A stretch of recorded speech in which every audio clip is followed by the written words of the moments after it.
Welcome to the Adventure Podcast by BidX. I am your host, Schwa Roberts. Today, I am so thrilled to be joined by Chad Rubin, CEO of Profasee, a dynamic pricing platform for Amazon brands. Now, Chad is a thought leader in e-commerce and Amazon strategies. Plus, he is amazing at leveraging AI to grow businesses. So whether you're looking to master your pricing or optimize your PPC campaigns, or maybe just uncover fresh insights, this episode is packed with valuable takeaways you will not want to miss. Chad, welcome. Hey, that was a hell of an intro. Thank you so much for having me. Well, thanks. I love intros because I'm so excited, right? I'm like, this is going to be really fun conversation. Who doesn't want to talk about dynamic pricing, right? It's all about the money, right? So who doesn't want to make more money? Exactly. Price is where we save on price and then where we make more money because it's all in the margin where the free money hangs out. Totally. Yes. I think a lot of money is found in the fringes, right? That's like where a lot of opportunities in life is. And I think the same thing about it with pricing. Oh, I like that. I used to say there's free money in the margin, but you're right, in the fringes. In the fringes, under the couch cushion. Like people have no idea all that money that's under those couch cushions where you have a 7.5-year-old or a 5.5-year-old that's just throwing those coins down there. Yes, and you and I know that oh so well, those little gems under there. Well, then let's jump right into it. From the fringes, how does Profasee's dynamic pricing work? And I know you use AI, but I am an Amazon seller, and I'm just super curious how it works for product prices. So the short end of it is we are like Uber surge pricing for Amazon brands. So we only work with private label brands. There's tons of repricers out there for resellers to win the buy box. We live and die by the SERP, by the search engine ranking page. And so if you type in garlic press right now, you'll see prices from $12 to $15 to $20 to $30 to $40 to $50, and nobody actually knows what the right price is. And the way most sellers price today is that they look at their competitors on the marketplace. They go 25 cents lower. That competitor copied their pricing from another person, and that person's broke. So why are we copying people that are broke? So Profasee was invented out of my own pain of running my own e-com business. Similar to you, you have an e-com business too. I've been selling since 2006. And I was like, wait, we have so many private label brand products. We have 250 products. How do we know we're not leaving money on the table? And so I started playing around with the price and discovered that there's a massive amount of money that you can get by changing price. And you can automate that with AI. And that's really where Profasee comes in. But I started doing it manually. Like on a spreadsheet. I'm picturing you on a piece of paper or on Excel. Yeah, it's so there's so many signals on Amazon that need to be understood, trends, patterns. So for example, your conversion rate, your impressions, your BSR, for example. Are you optimizing for profit? Are you optimizing for revenue? Are you optimizing for unit velocity? Then you have to go and scrape your competitors every single day and see how they react to your price changes. So I had this big pricing framework spreadsheet that I'm happy to share, by the way, with the audience.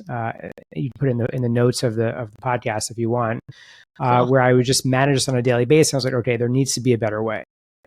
So what we do at Profasee, and I can go into a lot more detail. So I'm just going to try to do it's a pretty sophisticated software. Right? We raised $2.4 million for the business after I sold my last business, which was Stubana. And so the first thing we do is we suck in 10 times more data than any other platform. So we pull in your competitors, their BSR, their price, their inventory. We enrich it with their revenue and their unit velocity. We pull in your sessions, your conversion rate, your PPC data, pull this all in.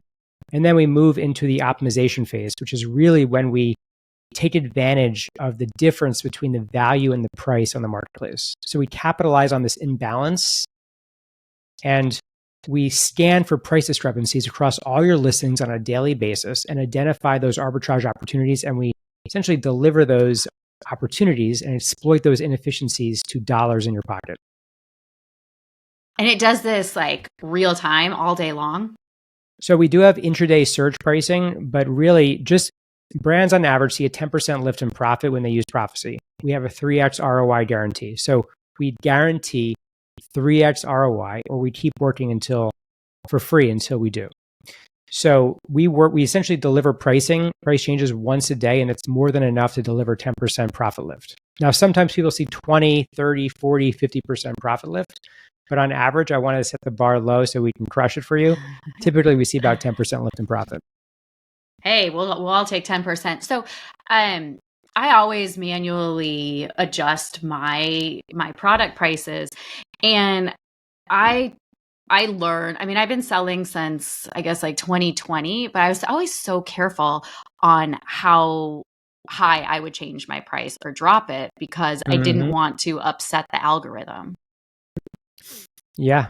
So I'm going to share my screen. I know people that are listening to this can also catch this on YouTube, but I'm going to share my screen. I'm just going to give you a quick showing because I want to address that fear. I think that fear is really important. I want to just tap into that for a second. So I'm going to share my screen. I'm going to go to this screen right here. And tell me if you can see it. Boom. Yep, I see your screen. Awesome. All right, awesome. Great. So if you look here, this is someone you probably know in the Amazon space. He happens to be a customer. His name is Mina Elias. And so he sells supplements on Amazon as well, in addition to his agency. If you look at his catalog, look at the red line. So the red line is profit of this year. Blue is profit of last year. So for those that are listening, this is a graph showing profit as a red line of this year, and blue is profit of last year. And then we also show underneath it pricing.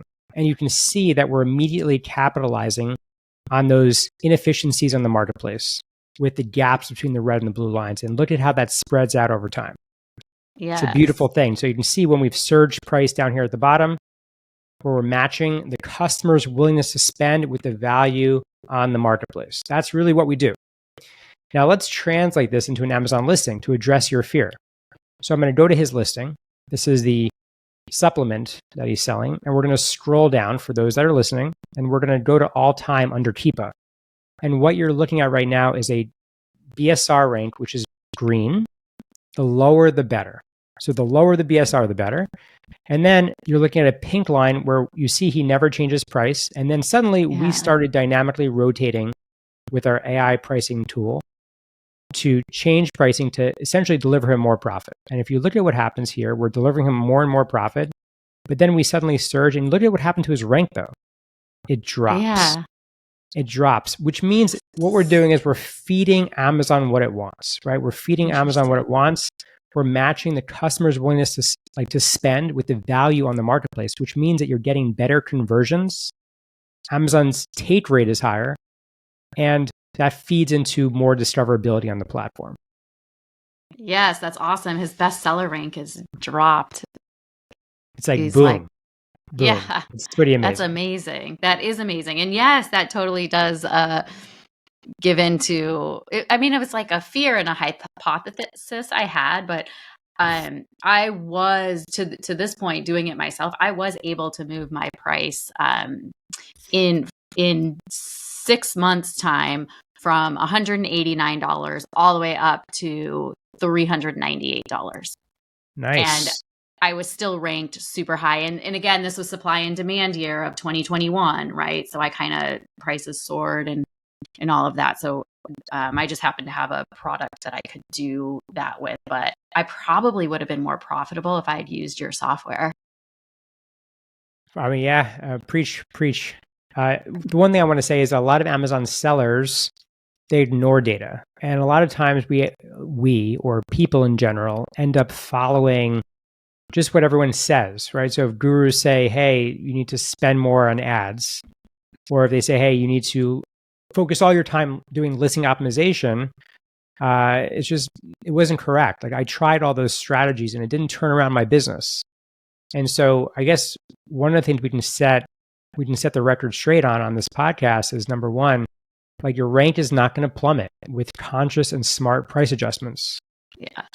And especially if you're equipping yourself with data-driven pricing decisions. Yep, I completely agree. And let's pull PPC into this because you just touched on that. And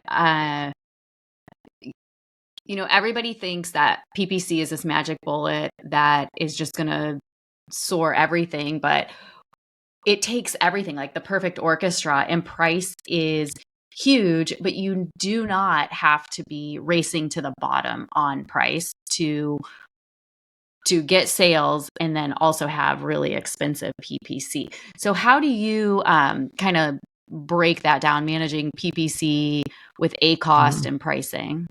I'm so glad you asked that question. Yeah, I didn't even implant that question for those listening. Like that was a natural, organic question. So don't get me wrong, right? I love acquisition. I love PPC. And I think PPC, by the way, is crucial on Amazon. It's pay to play, no question about it. But the same emphasis isn't placed on price. And that means that there's a lot of missed opportunity. So if you think about it like this, like you can throw a lot of money at advertising, but pricing doesn't require you to throw more money at it. It just requires you to iterate on it to produce financial gain. So you just got to shake what your mama gave you. Now, what is fascinating that we discovered since we started this business, so now it's going to be 3 years since we started Profasee. Like I mentioned, we raised $2.4 million from the same investor from my previous company, Stubana, and I also co-founded the Prosper Show. I want to dive into an advanced strategy that we discovered while building this business. So I'm going to share my screen again. We'll also break it down for those that are listening. Just going to make sure you can see my screen here. You're going to see this crazy table in front of you, and you see this table. Let's just assume this is a garlic press. And let's round the numbers. $25 garlic press right here. Over time, we increase it 20%. We increase the price 20%. So now it goes from $25 to $30. ACost, now you mentioned ACost, which is this metric that a lot of people in the Amazon space believe in, increases here 20%. And you're like, oh my God, wait a minute, ACost? Like that should be going down. My ACost should be going down. Well, no, not exactly. So if you look, as we increase price and ACost, if you harmonize price and advertising spend together, the unlock is incredible. So if you look down at the bottom, this is the one thing that we should be focusing on here. What happens to your net profit when you increase price and ACost simultaneously and harmonize it together? You unlock doubling of your profit. You're 2xing your profit. So then underneath that, you're going to see ROAS went down. Like everyone in our space talks about ACost and ROAS. Well, ROAS gets worse. Your brand manager, your PPC manager, your agency, they're doing a worse job. But they're not, because nobody is focusing on the heartbeat of the company, which is profit. And by actually harmonizing price and spend together, you can unlock even more nonlinear gains than just doing pricing by itself in a silo. Yes, it makes perfect sense. And I totally agree. People get too stuck on the ACost and the ROAS, and they stop to look and say like, hey, wait, I'm actually profitable now. And I can turn up, turn off, do other things.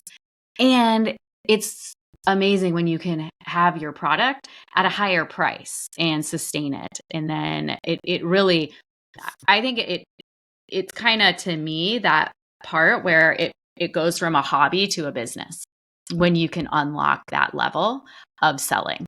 And when I was able to unlock it, I felt like, okay, wait, I have arrived. Like I get it. I mean, I didn't really get it. I still had a ton to learn, but I was like on my way. Totally. I'm still on my way, and I've been doing this since 2006. So. Same. Yeah. Yeah. Every day. So yeah, that's like the art and science of pricing as you look at it as the big picture. And so what challenges, what are the biggest challenges you're seeing brands facing with their product pricing on Amazon, like when clients come to you? I mean, when clients come to us, they have limiting beliefs, right? Those beliefs about, hey, like we're fearful about making a price change. We heard that our BSR will be impacted. We don't pay attention to price. We've been told that we should pay attention to listing optimization and click-through rate and PPC or logistics. So all these things are happening where people aren't actually just spending a lot of time thinking about price. That's really the honest truth. Like you can have operational excellence You can be really good at procurement. You can have tremendous inspiration and sourcing knowledge around selling bobbleheads, but you cannot be strategic on pricing. Right. So that I see as a big problem. I agree. Yeah, and it's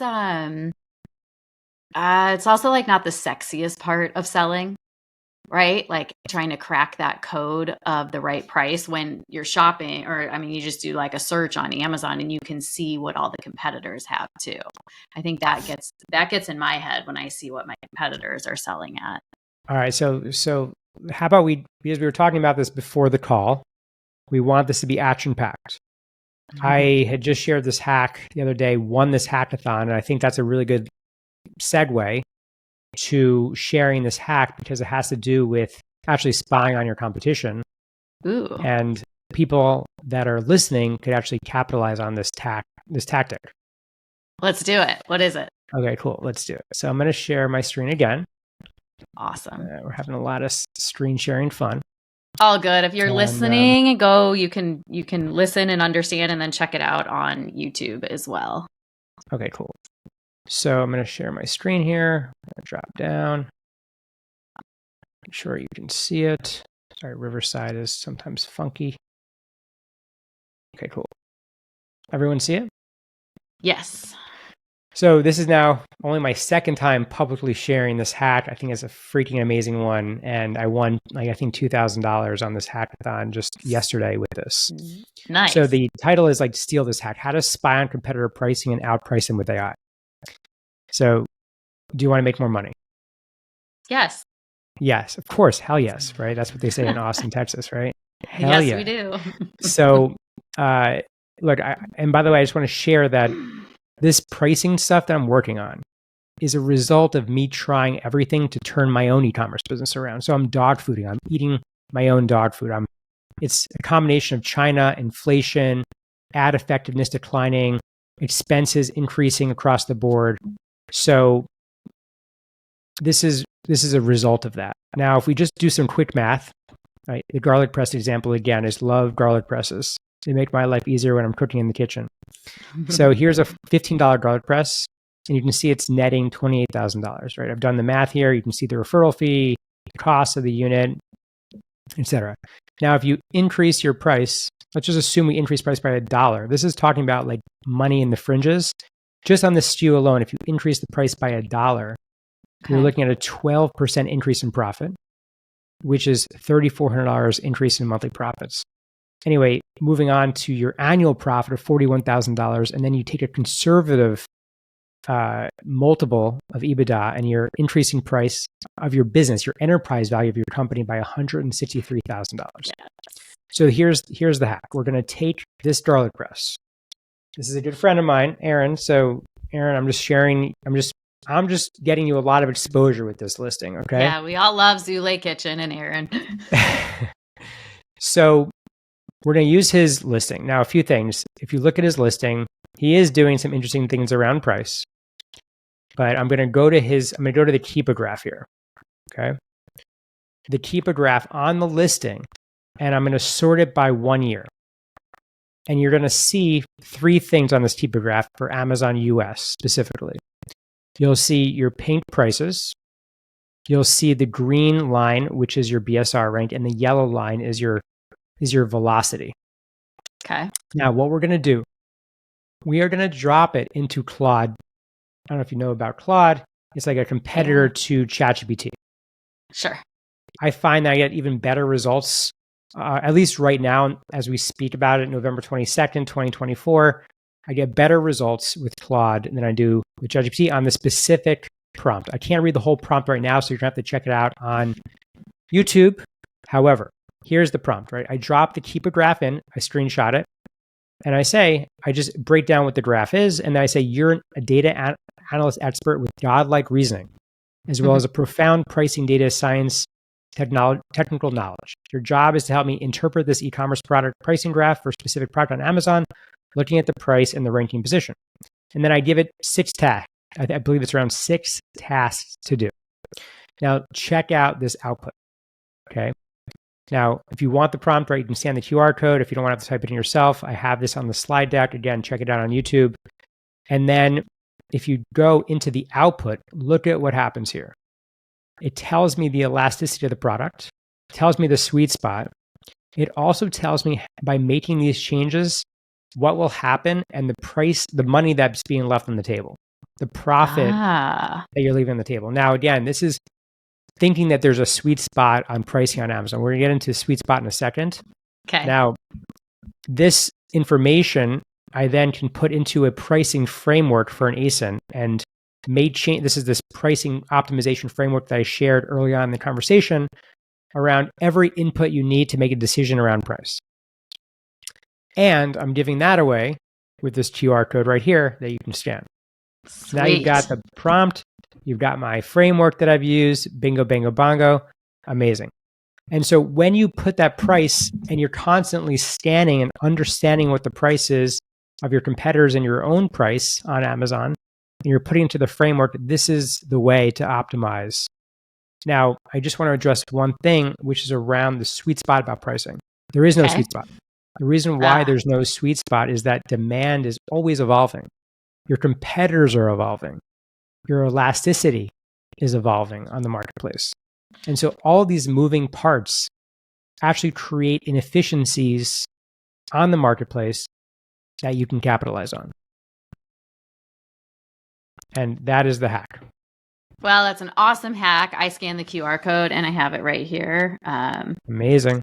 So yeah, awesome. Thank you. Stole that. And I'm still processing that there is no sweet spot for pricing, but I completely see what you're saying.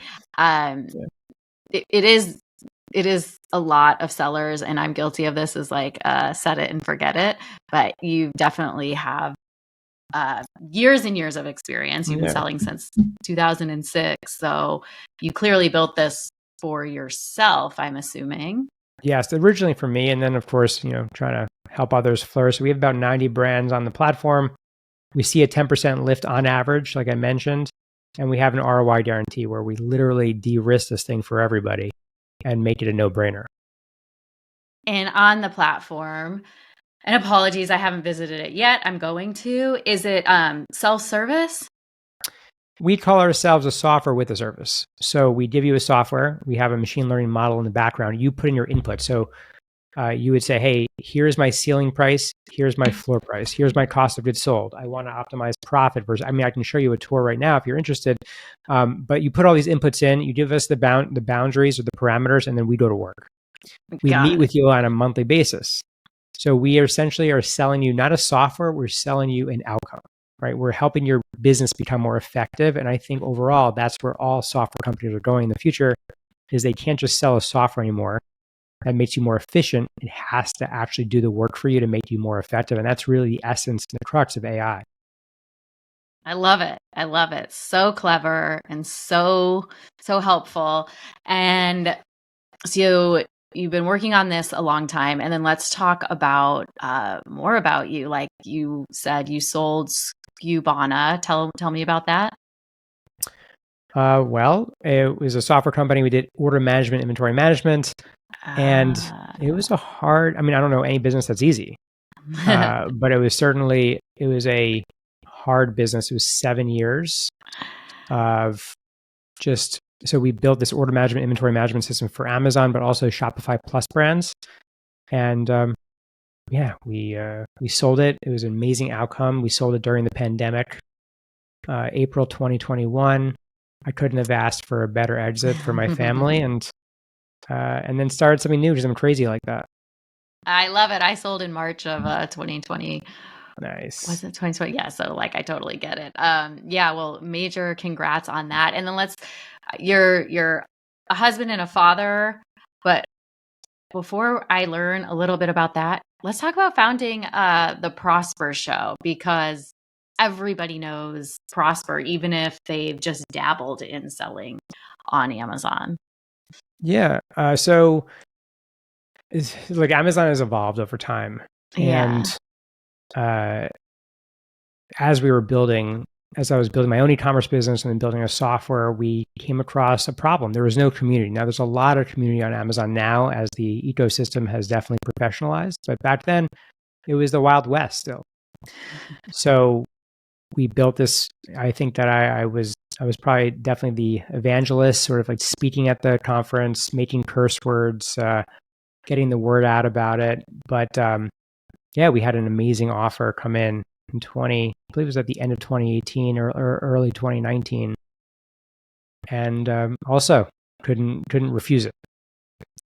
So it was a really, I mean, I think it was a great opportunity, and I think those opportunities or those loopholes are sort of like becoming. You have to really think out of the box now in the space to really put that money in your bank account. Yeah, but the opportunities are there and they're growing, and especially with AI. I mean, e-commerce, it's like we're all on the cutting edge of AI because we're really into it and interested. So I believe there's still more and more of that. Well, super cool on the Prosper show. I absolutely love that show. Been going to probably all of them. And what made you get back to the grind? So you sold. I'm curious, just because like I sold and hopped right back into it. I'm curious what brought you back to this world. Yeah, I sold not because I wasn't loving it, but because the brand had taken on a life of its own, and I had a 2.5-year-old, and it was just, I had passed the like 1.2 million mark in a year, and it just took on this life. But I still loved selling on Amazon. So as soon as I exited, I actually wrote a book not related to Amazon, just on like an experience I had gone through, and I sold the book on Amazon. And then a month later, I started the brand that I'm running now, and it's like a women's wellness type of brand. And it was just a more fun way. And I think when you are selling, and I don't know if you feel this way, but for me, I just got the bug and I love selling physical products. I think everybody should be selling, whether or not you're growing super fast or you want to grow slower. It's completely up to you. But I'm like absolutely love selling, and I do a lot of other things, right? Like I love working with BidX, and I love coaching people, but I am like 100% all in on everything that has to do with Amazon and e-commerce. Nice. Yeah. Cool. Yeah. And what about you? I mean, do you ever face burnout? Do I face burnout? I feel like I face burnout all the time, but I definitely feel like I don't. So I know that. So after I sold Stubano's share personally, when I sold in April 21, it was an amazing feeling. And then I decided I was the CEO of a lot of people. I raised money from friends and family. I obviously had investors I had to report to. I had all these other people I need to tend to. And it was the first time in my life where I can actually go inward and focus on myself. Yeah. So I actually coached myself up. I hired, I think, around 10 coaches, maybe more, to become version, let's say, 2.1 of myself. And it was the best use of my time possible. So now I'm like really, really in it. I'm grinding super hard. And every now and then I get a chance to kind of pop my head out and do something that's for myself. It could be a facial. It could be something that has sustenance. But I need to really harvest. I find myself that I give so much. I need to come back and harvest every now and then. And it really helps with the burnout. Yeah, I get that.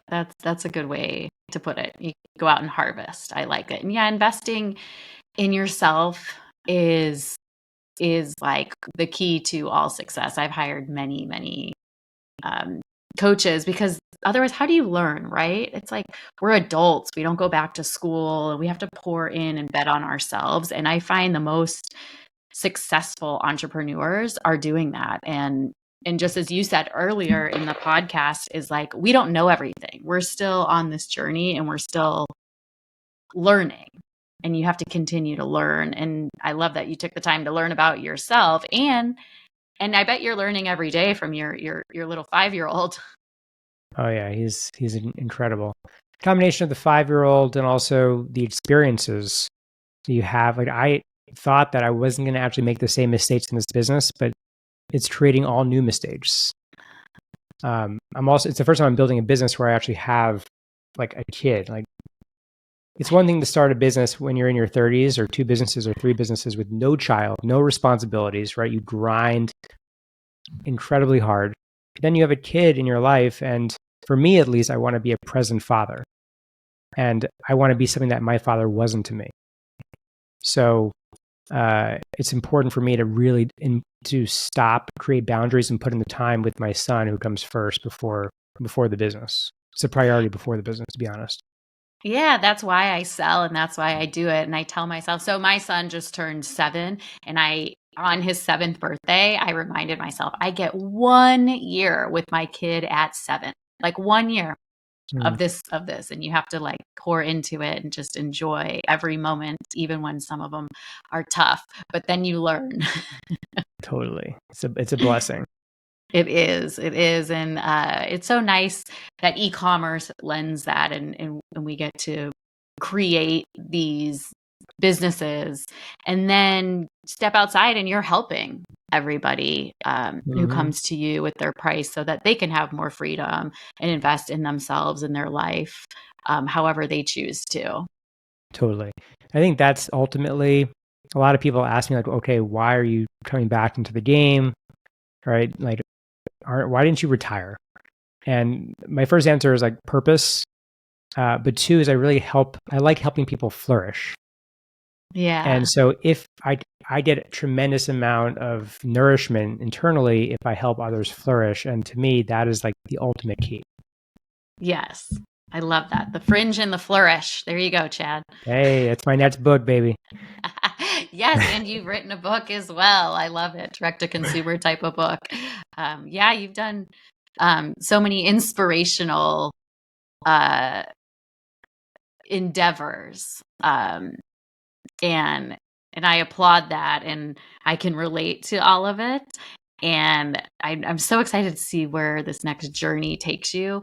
But I'm super excited about Profasee and the AI dynamic pricing as AI even continues to develop further and further. Awesome.